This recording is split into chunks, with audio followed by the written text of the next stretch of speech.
Genesis chapter 16. Now Sarai, Abram's wife, had borne him no children, and she had an Egyptian maidservant whose name was Hagar. So Sarai said to Abram, "See now, the Lord has restrained me from bearing children. Please go into my maid, perhaps I shall obtain children by her." And Abram heeded the voice of Sarai. Then Sarai, Abram's wife, took Hagar, her maid, the Egyptian, and gave her to her husband Abram to be his wife, after Abram had dwelt 10 years in the land of Canaan. So he went into Hagar, and she conceived. And when she saw that she had conceived, her mistress became despised in her eyes. Then Sarai said to Abram, "My wrong be upon you. I gave my maid into your embrace, and when she saw that she had conceived, I became despised in her eyes. The Lord judge between you and me." So Abram said to Sarai, "Indeed, your maid is in your hand. Do to her as you please." And when Sarai dealt harshly with her, she fled from her presence. Now the angel of the Lord found her by a spring of water in the wilderness, by the spring on the way to Shur. And he said, "Hagar, Sarai's maid, where have you come from, and where are you going?" She said, "I am fleeing from the presence of my mistress Sarai." The angel of the Lord said to her, "Return to your mistress, and submit yourself under her hand." Then the angel of the Lord said to her, "I will multiply your descendants exceedingly, so that they shall not be counted for multitude." And the angel of the Lord said to her, "Behold, you are with child, and you shall bear a son. You shall call his name Ishmael, because the Lord has heard your affliction. He shall be a wild man. His hand shall be against every man, and every man's hand against him. And he shall dwell in the presence of all his brethren." Then she called the name of the Lord who spoke to her, "You are the God who sees." For she said, "Have I also here seen him who sees me?" Therefore the well was called Beer-lahai-roi. Observe, it is between Kadesh and Bered. So Hagar bore Abram a son, and Abram named his son, whom Hagar bore, Ishmael. Abram was 86 years old when Hagar bore Ishmael to Abram. Hagar and Ishmael, both this morning and this evening. This evening we're going to look at the fact that God hears. This morning we're looking at the fact that God sees. God sees. What's the context of these verses that we're looking at? You notice that Sarai and Abraham have a different name. We know them as Sarah and Abraham. But the new name that God gives them occurs later in the book. Abraham is the person that God has now met with. And God gave him a promise. And God gave him a promise that of his seed, the nations would be blessed. God promised him that his descendants would be as the seashore. And they dwelt, it tells us in verse 3, they had dwelt in Canaan now for 10 years.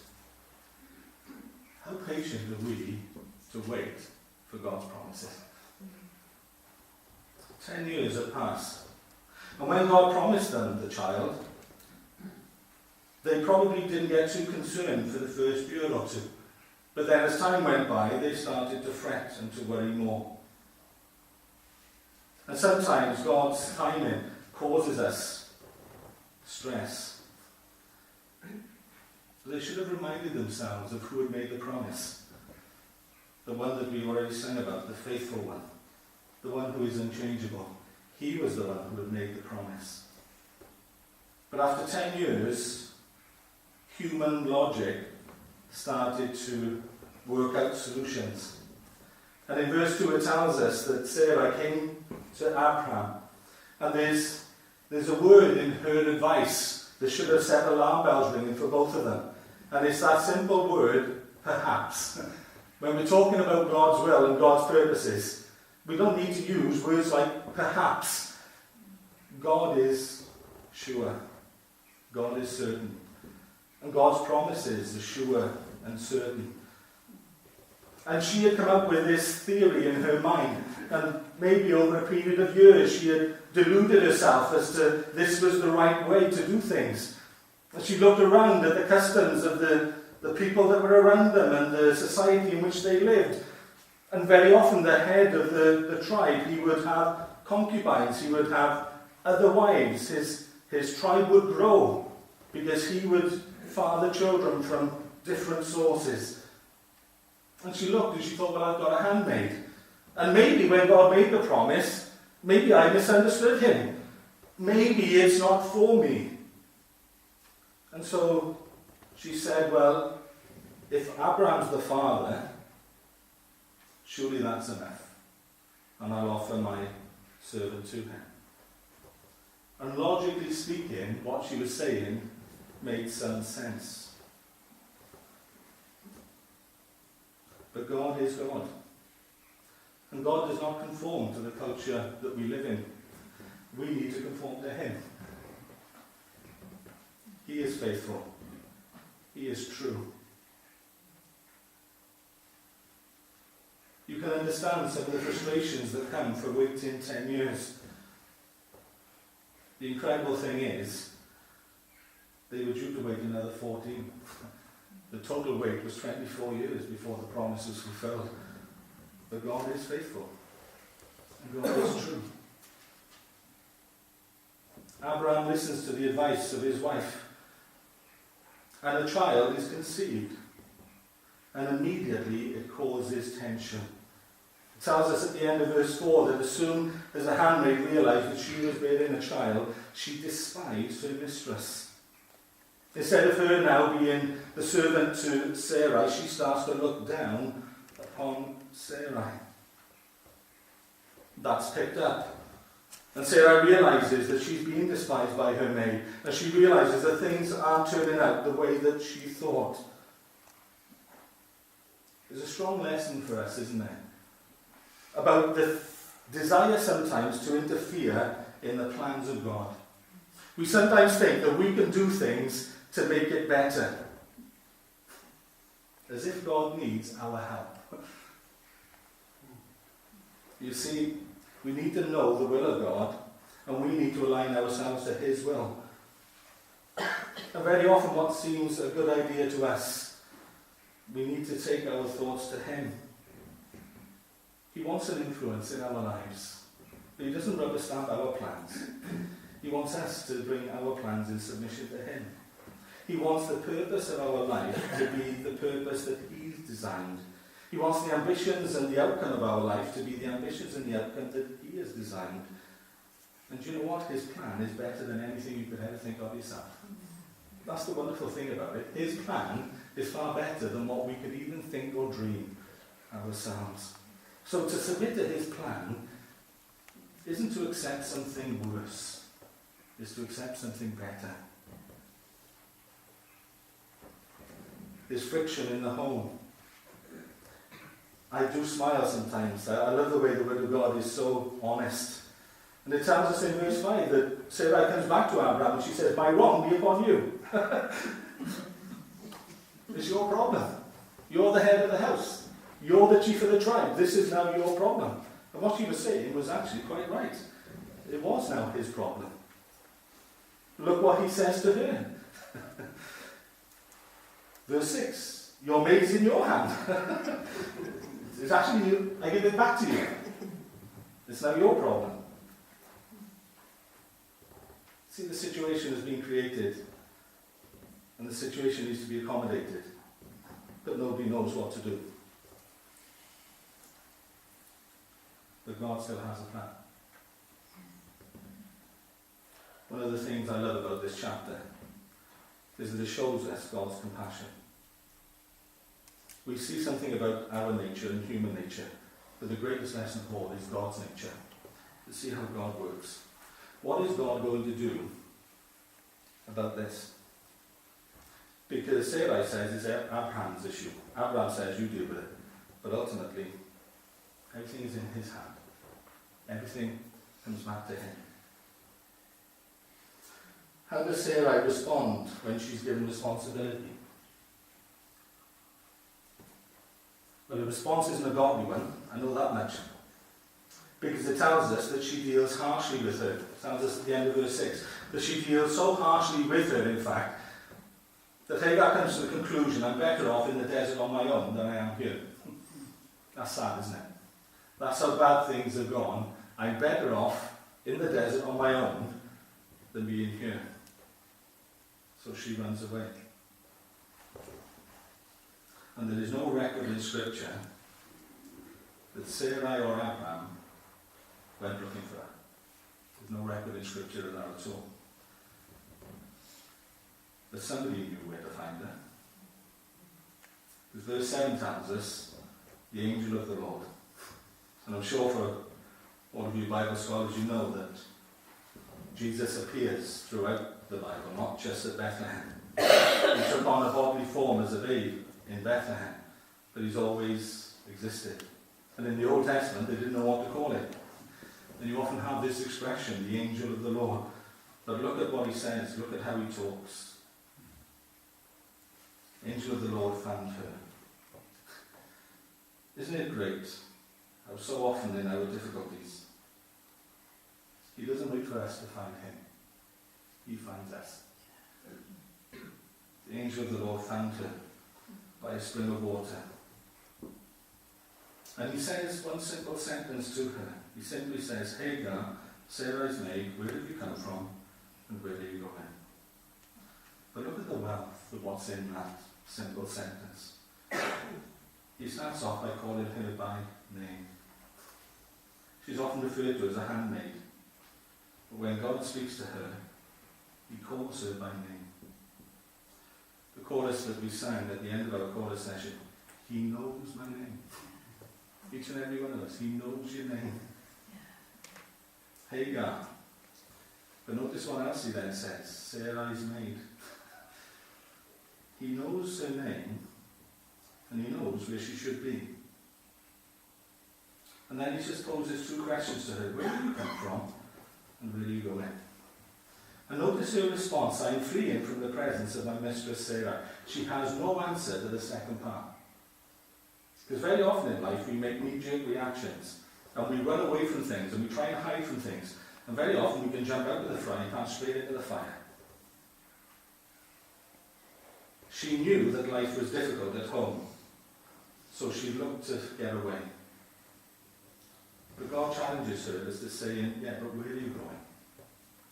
Where's this decision going to lead? And very often we don't see the consequences of our decision, but our Father God understands the beginning from the end. So he can challenge you. Is this really the right thing to do? Have you really thought this through? Do you understand the implications of what you're about? And then God gives her some advice. And I'm sure it was a bit of a surprise for her. Because in verse 9 he says, return to your mistress. Submit yourself under her hand. Address the issue. The tension has come because of your contempt for your mistress. Put your attitude right. And you'll find the situation improves. Go home. That's the safest place for you to be.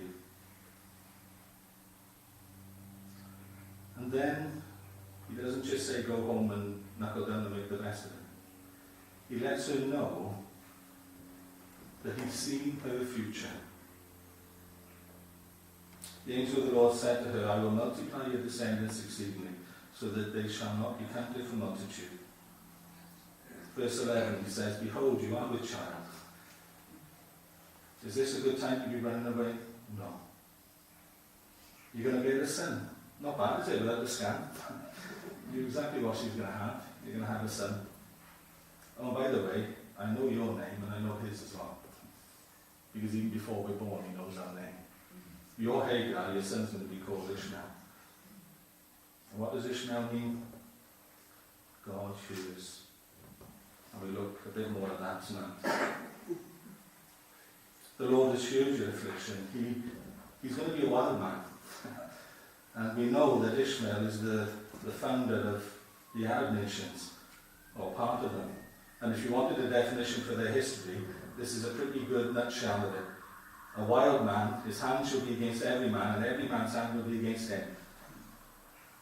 a history of conflict.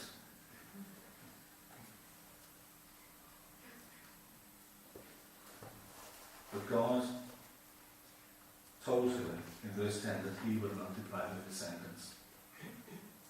God's heart is far much bigger than ours. The conflict between the Arab and the Jew has been one that has gone on for, ever since their nation started. We were amazed at the peace accord that was struck between Northern Ireland and Ireland. God's got a greater peace deal. He's going to bring restoration between the children of Abraham. He's going to bring restoration between the Arab and the Jews. The millennial reign of peace will apply to all nations. Do you know it was Arab traders that took Joseph down into Egypt that preserved the life of the small nation of Israel as it was at the time? Do you know that it was the Midianites, the Arab nation that Moses went and dwelt with for 40 years? We don't see consequences of decisions, but God does. He has a wonderful way of weaving things into his plan. Even the things that we do that he never told us to do. He has a wonderful way of weaving things into his plan. What is her reaction to this amazing God that she has met? This God that she doesn't know his name, but he knows her through and through. In verse 13 she says, I'm going to call the name of the Lord who spoke to me. What a lovely title this is for God. You are the God who sees. You're a God with eyes. You're a God with understanding. You're a God with a heart. You're the God who sees. And then she says something even more incredible at the end of verse 13. Have I also here seen him who sees me? She met him who sees her. God sees us. Very often we might cry out and say, God, do you really understand? Do you really know? He sees us. Doesn't just see where we are physically. He sees where we are spiritually. He sees where we are emotionally. He sees exactly where we are. He knows exactly what we need. And he is always by your side. She thought she'd run away. She thought she'd disappeared. But God knew exactly where she was. And God knew exactly what she needed to do.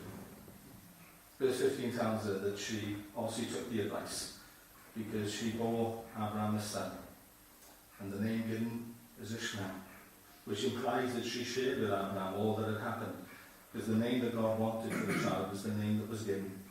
It could be that God revealed it to Abraham separately, but my own feeling is that it's probably an indication that they accepted her story and brought her back into the home.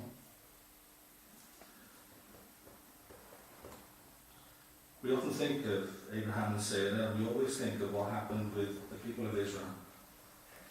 But there's more to life than the obvious. And there's more to God than the obvious. He is the God who sees. He's the God who cares. And he's the God who seeks us out. And he's the God who strengthens us and helps us. Amen.